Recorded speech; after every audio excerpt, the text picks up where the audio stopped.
Jesus, Ele mesmo iniciou. Haja vista que quando nós entramos no Evangelho sinótico, ao qual é o Evangelho de Mateus, Marcos e Lucas, o Evangelho que vai trazer uma referência nesse texto, ao qual acabamos de mencionar, também vai falar acerca do centurião Lucas, no seu capítulo 7, no verso 1 ao verso 10, vai contar uma história do centurião de uma outra visão. E quando Lucas conta a história desse centurião, vai nos ensinar que ele ouviu falar acerca do Senhor Jesus Cristo.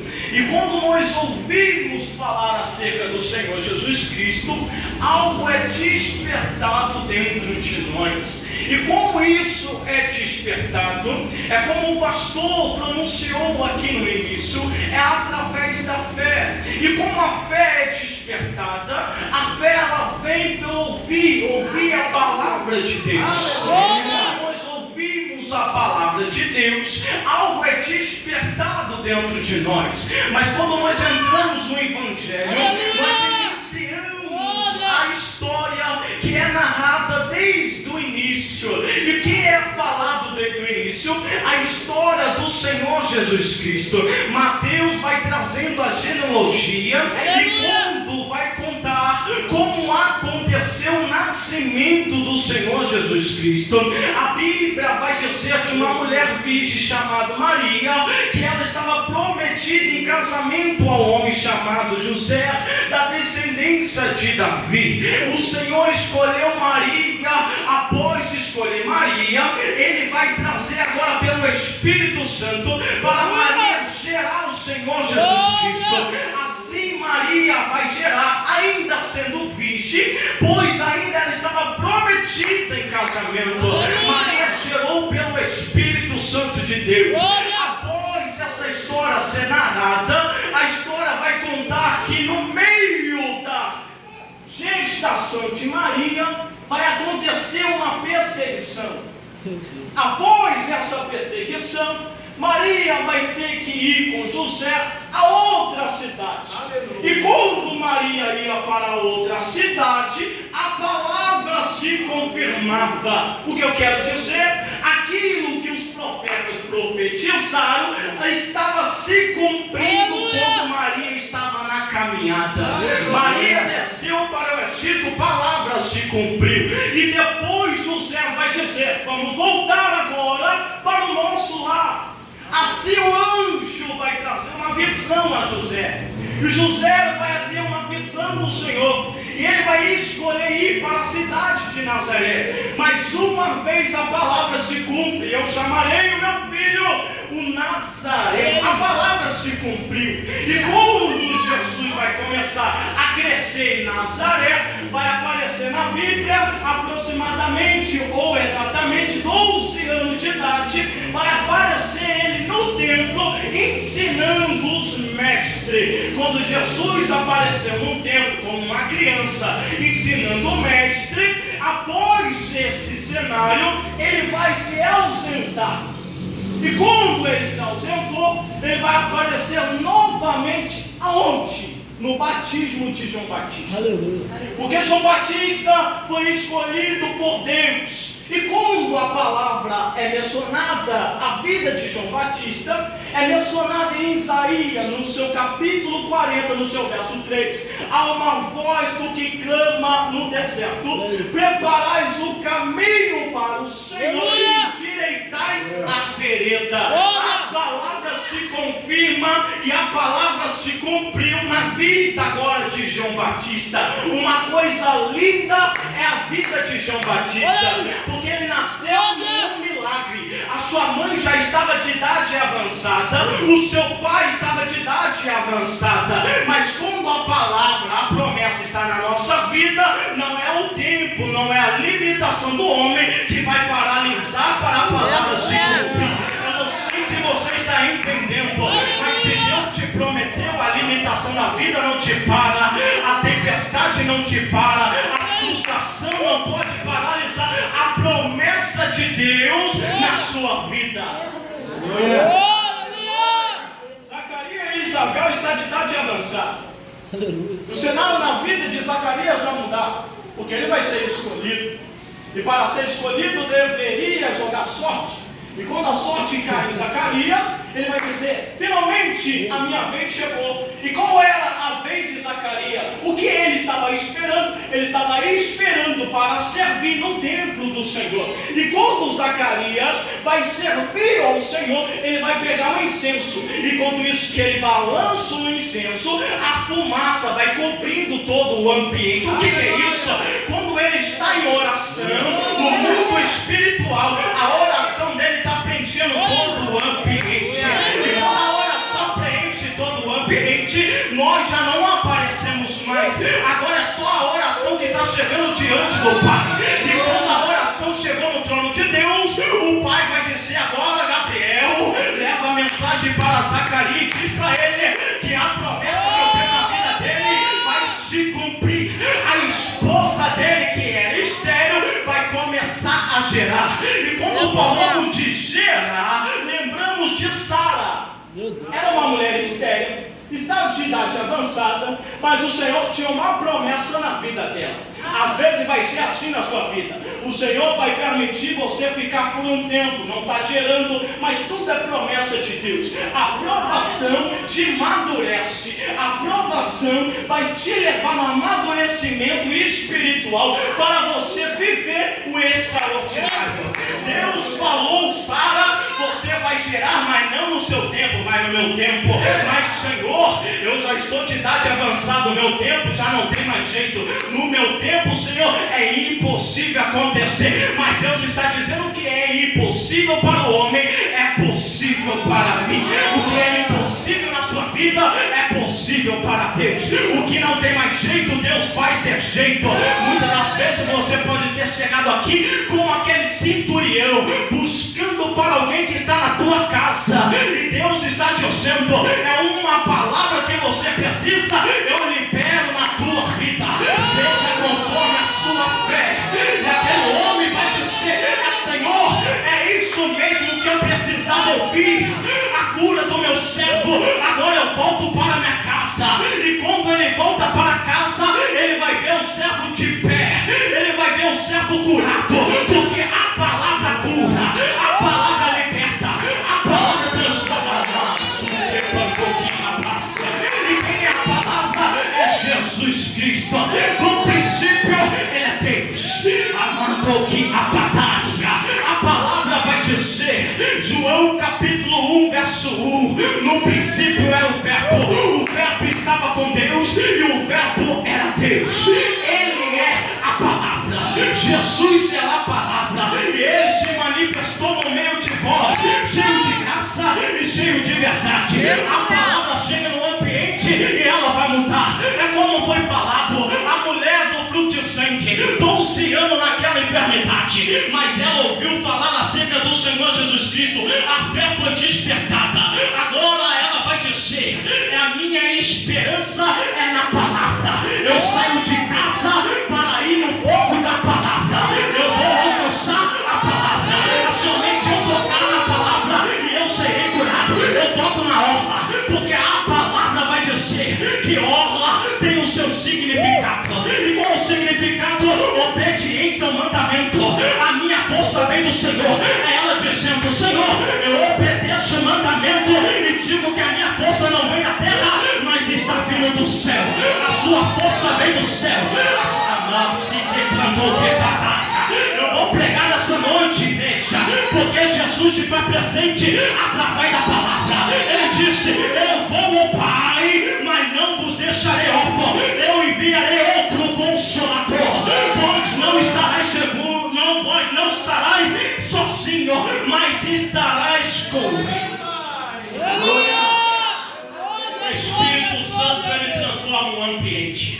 Jesus foi o Pai, voltou o Espírito Santo. O Espírito Santo veio. A igreja estava orando, clamando e esperando a promessa. E quando a igreja ora através da promessa, a promessa vai acontecer. A Bíblia vai dizer que no final do dia de Pentecoste estavam todos reunidos no mesmo ambiente. E de repente veio como um vento impetuoso e encheu todos que estavam no ambiente. E o que eles estavam assentados. E quando eu vou entender que no capítulo 1, Pedro faz uma coisa linda. Pedro vai dizer, a palavra precisa se cumprir. E o que precisa se cumprir, Pedro? Aquele que precisa agora entrar naquele que saiu. E quem saiu? Judas Iscariote. Vamos escolher um homem para a palavra se cumprir, porque o lugar não pode ser vazio, o lugar tem que ser preenchido. E a sorte caiu em quem? Em Matias. Matias agora recebe agora a chamada apostólica para ser um apóstolo do Senhor. Quando Pedro entendeu a oração, nós vamos entrar na oração, nós vamos entrar na adoração, mas a palavra precisa se cumprir. Quando a palavra se cumpriu, o Espírito Santo veio, encheu todo que estava no ambiente e foi repartido como língua de fogo, e todos começaram a falar em outras línguas. E o incrível que acontece, que aqueles que estavam para o lado de fora entendem aqueles que estão para o lado de dentro. É Deus dizendo, a palavra vai se cumprir. Pregai o meu evangelho a toda nação. Mas Senhor, eu não falo inglês, eu não falo japonês, Senhor Deus, mas o Senhor está dizendo, não é voz que vai dizer, mas o Espírito do meu Pai vai falar através de vós. Vós na e eles começaram a falar em outra língua, e o povo estava fora. Vai dizer, como pode aquele povo que está lá dentro falar a nossa língua materna? É Jesus dizendo, eu capacito o meu para cumprir a minha palavra, e a palavra não volta vazia. A palavra, ela tem um alvo, e qual é este alvo? É o seu coração. A palavra, ela entra como a espada de dois gumes, ela vai cortar aí, vai cortar aqui. O que o Senhor está dizendo, enquanto isso ele levanta o profeta vai profetizar a minha palavra.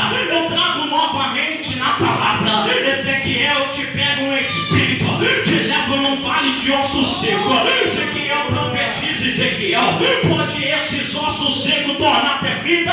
Ezequiel vai dizer, eu, Senhor Deus, eu não posso dizer nada, mas somente o Senhor pode dizer. Ezequiel dizendo, o impossível não está na mão do homem, mas está na tua mão, Senhor. Se o Senhor falar que vai voltar a ter vida, vai voltar a ter vida. Se o Senhor disser que vai ter libertação, vai ter libertação. Se Deus falar que vai ter restauração, vai ter restauração. Ezequiel então profetiza a palavra. A palavra vem em Ezequiel. Ezequiel profetiza a palavra. Aquilo que era um vale de ossos secos passa agora a ter vida, e grande exército é levantado. O que eu quero pregar na tua vida pode estar dentro do vale de um osso seco, mas se você tiver obediente à palavra, a palavra vai mudar este vale. Aonde não tinha vida, vai passar a ter vida, porque você está sobre a palavra. Eu falo mais uma vez, no princípio não tinha nada na terra, mas ele disse, haja luz, e houve luz. É Deus dizendo, através da palavra eu faço a mudança acontecer.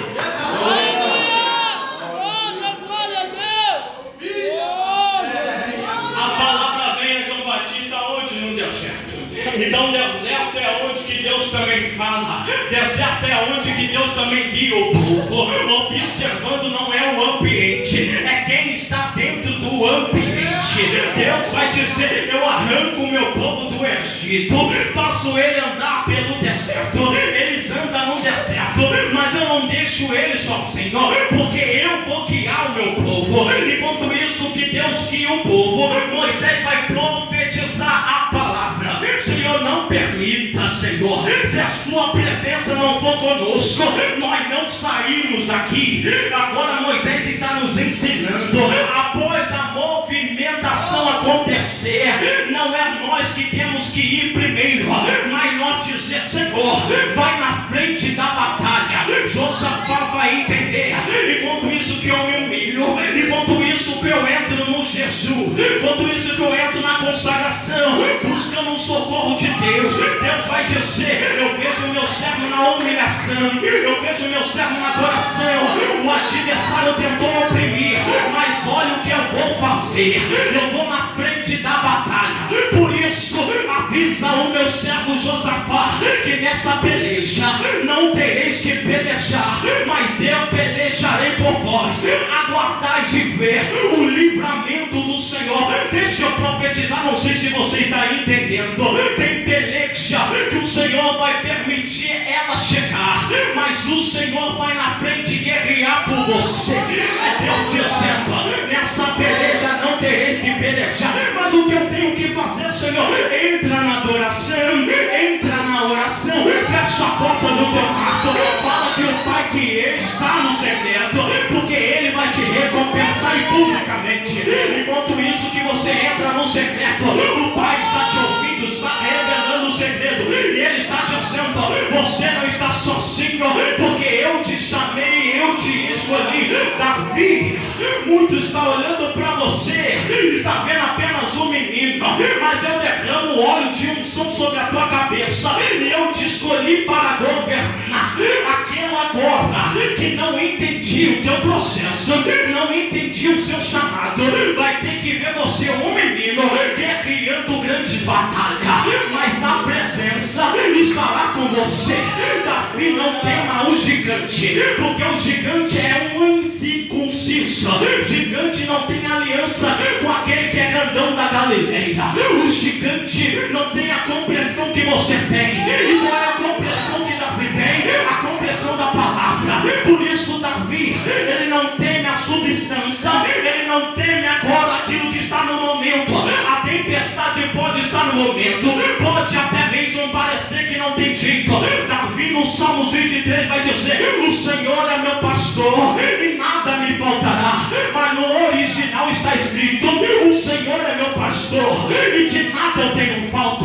Deitar-me faz em vez de pasto, guia-me mansamente nas águas tranquilas. Por amor da tua justiça, por ainda que eu andaste pelo vale da sombra da morte, não temerei mal algum, porque o Senhor está comigo. A tua vara e o teu cajado me consola. Prepara uma mesa perante os meus inimigos, unge a minha cabeça com óleo e o meu cálice transborda. Por certamente eu morarei na casa do Senhor por longos dias. É o Senhor dizendo para você que quando você olha para cima, você vai ver um Deus que provê todas as coisas, você vai ver um Deus que supre toda a tua vida.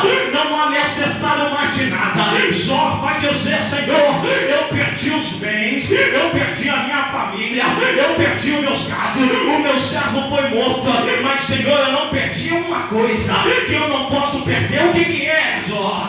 A presença do Senhor. Jó vai dizer: o Senhor me deu, o Senhor tomou, bendito seja o nome do Senhor. É Jó dizendo: eu posso perder tudo, mas eu não posso perder a presença, porque quando eu tenho a presença, aquilo que o adversário tirou, Deus vai vir em dobro na minha vida. É Deus dizendo: o que eu tenho para você não é pouco, mas o que eu tenho para você é o dobro, porque aquilo que muitos pensou que ainda não tinha mais jeito, Deus está vindo suprindo a tua necessidade. Deixa eu pregar na tua vida.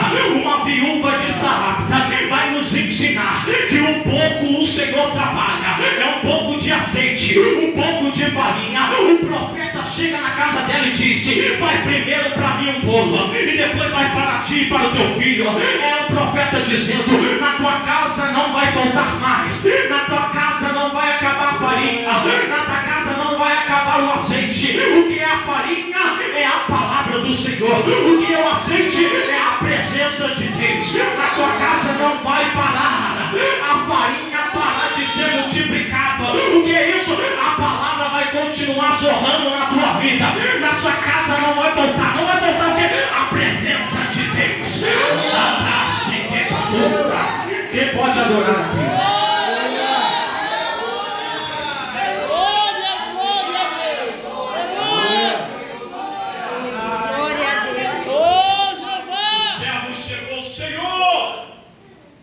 Olha o centurião, tem uma grande autoridade.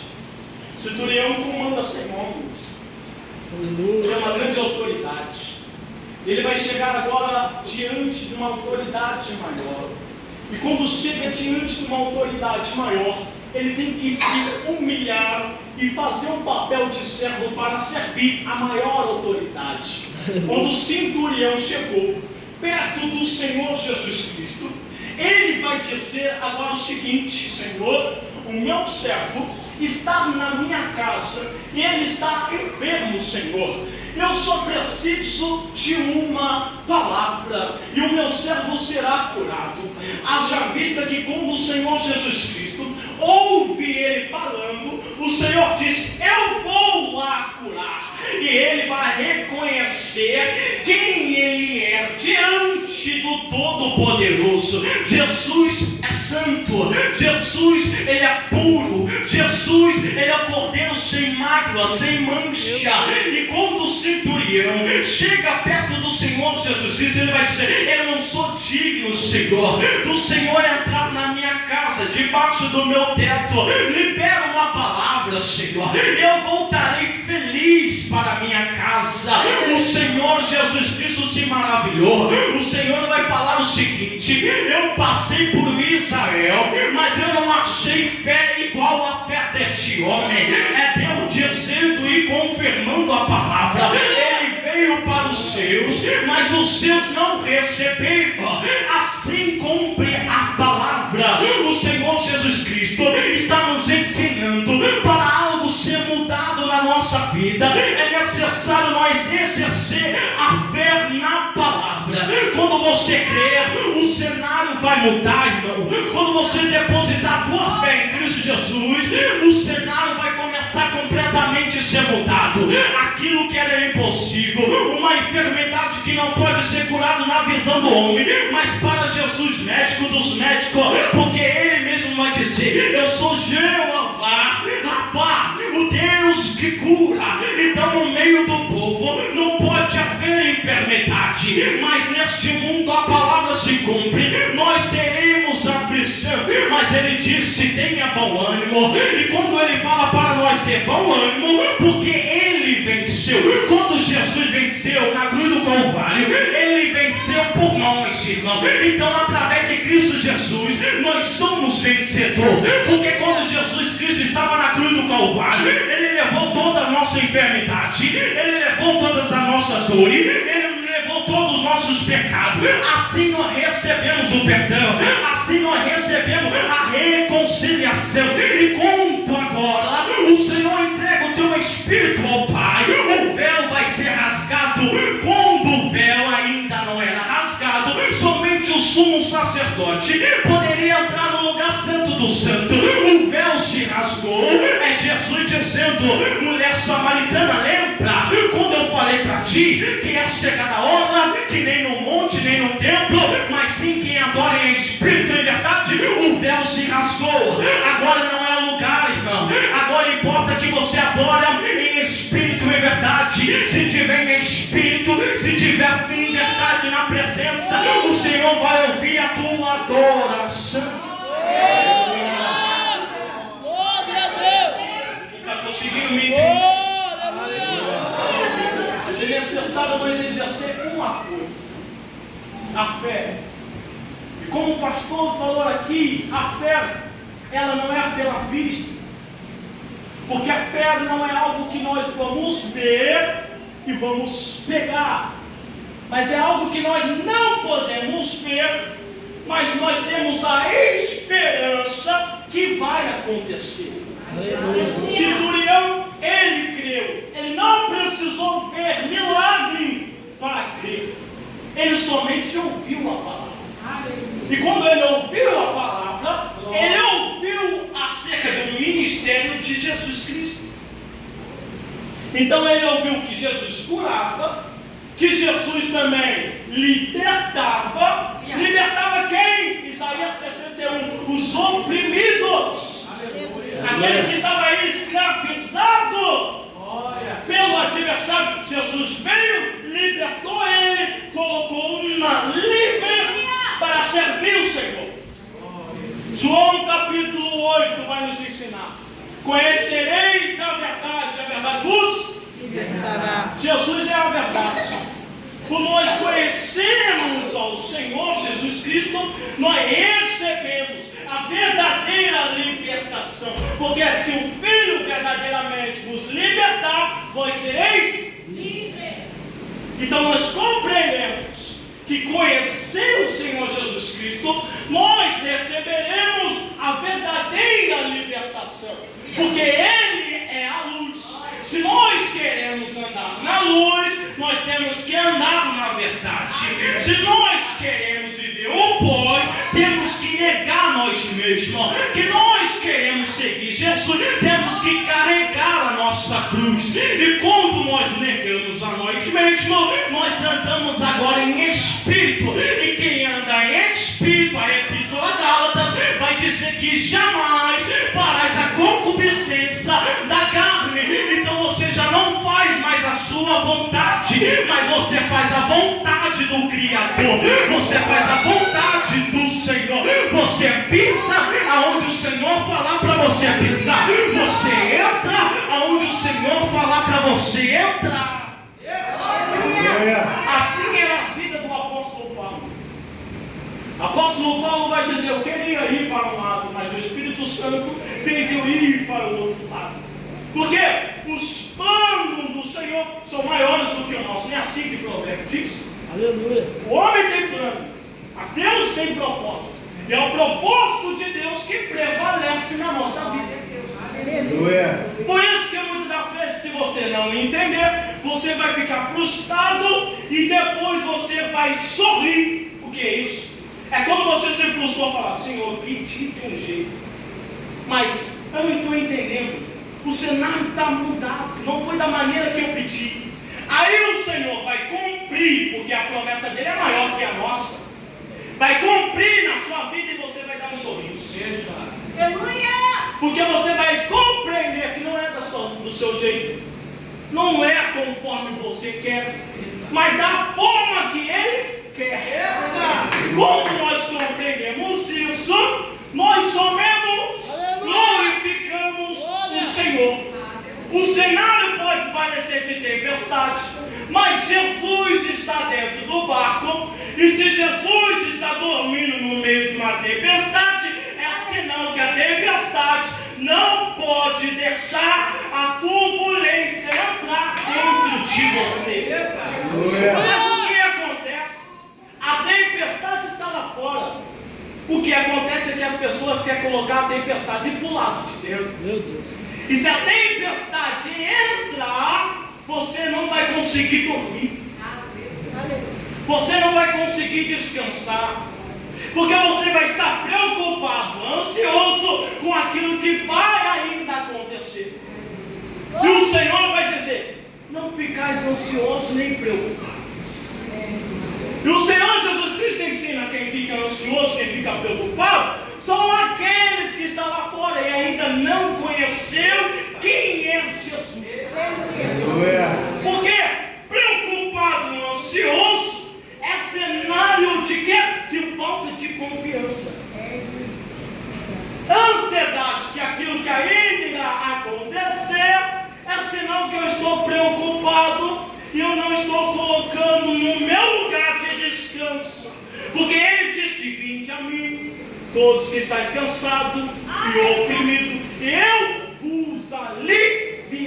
Então, quando nós viemos em Cristo, Ele coloca o fardo dele. O fardo dele é leve e o jugo é suave. Nós estamos em Cristo Jesus, carregamos um fardo do Senhor que é leve, o jugo dele é suave. Por isso você não precisa se preocupar. Por isso você pode dormir tranquilo. Não se preocupe com o que vai acontecer no dia de amanhã, mas coloque o seu joelho em oração e crê no Senhor que Ele vai prover o necessário na sua vida. Por isso Ele disse: buscai primeiramente o reino do céu e a sua justiça, e as demais coisas serão acrescentadas. O que você está necessitado, Ele vai suprir. Ele não vai dar aquilo que nós está com vontade, mas Ele vai dar aquilo que nós temos necessidade. Porque nem sempre a sua vontade está ligado que verdadeiramente está a sua necessidade. Muitas das vezes você pode estar com vontade de algo, mas não é a sua necessidade. Ele te conhece tanto que Ele vai te conceder aquilo que você necessita. Então você pode, Senhor, eu quero. É igual uma criança que quer uma coisa, mas não necessita. Senhor, eu quero isso. Ao Senhor, isso você não necessita. Mas eu vou mostrar para você aonde está a sua necessidade. E quando você recebe a necessidade do Senhor, você consegue prolongar por longos caminhos. Porque Elias estava debaixo de uma árvore. O anjo vai descer, vai trazer pão e água. A necessidade de Elias. Elias necessitava se alimentar, mas não do alimento que ele queria, mas sim um alimento que ia trazer o sustento para ele caminhar com um pão e água. O que é o pão? A palavra. E a água? Palavra do Senhor. O Espírito Santo, como ele falou, eu vou te dar. Jesus falou para a mulher samaritana: mulher samaritana, senta aqui, deixa eu conversar contigo. Deixa eu te ensinar acerca do reino do céu. Porque você, sempre quando vai tirar água deste poço, você vem num horário ao qual não tem ninguém, para ninguém te ver. Mas quando você tira dessa água, você bebe, você volta a ter sede. Porque dessa água pisca vai fazer você voltar novamente a ter sede. Mas se você beber da água que eu vos der, nunca mais terá sede. Aleluia! É Jesus nos ensinando que através da palavra, que traz o verdadeiro sustento para nós, nós caminhamos com um objetivo para a vida eterna. Não a vida de momentos, porque momentos nessa terra você pode se alegrar, não é assim? Tem momentos ao tempo determinado para todas as coisas, não é assim? Mas tem um tempo que você sorri, mas tem um tempo de chorar. Então há um tempo determinado para todas as coisas. Há um tempo que nós vamos estar de pé, e vai ter um tempo que nós vamos estar pedindo socorro. Por isso que Jesus, na sua palavra, através do Espírito Santo, vai dizer: aquele que está de pé, vigia para que não. Então há um tempo. E quando nós compreendemos que há um tempo para todas as coisas, compreendemos a vida do centurião. Porque o tempo difícil chegou aonde? Na casa dele. Compreendemos que o servo do centurião não era qualquer servo, não servia de qualquer jeito, mas o servo tinha um grande valor, ao ponto do centurião dizer: eu não posso perder o meu servo. Se o milagre está em Cristo, eu vou buscar por ele. Aleluia. É assim? Aleluia. Às vezes aqueles que estão lá fora não têm força para vir, e você está aqui buscando por ele. E alguém que se encontra no hospital não pode vir, mas você está aqui buscando por ele. Quem consegue compreender essa? Aleluia! Eu quero ir pagar tantos irmãos. Deu 34 minutos. Eu quero orar pela vida dos irmãos. Os irmãos conseguiram me compreender até aqui? Amém! Pela permissão do pastor, se coloca de pé. Eu posso cuidar,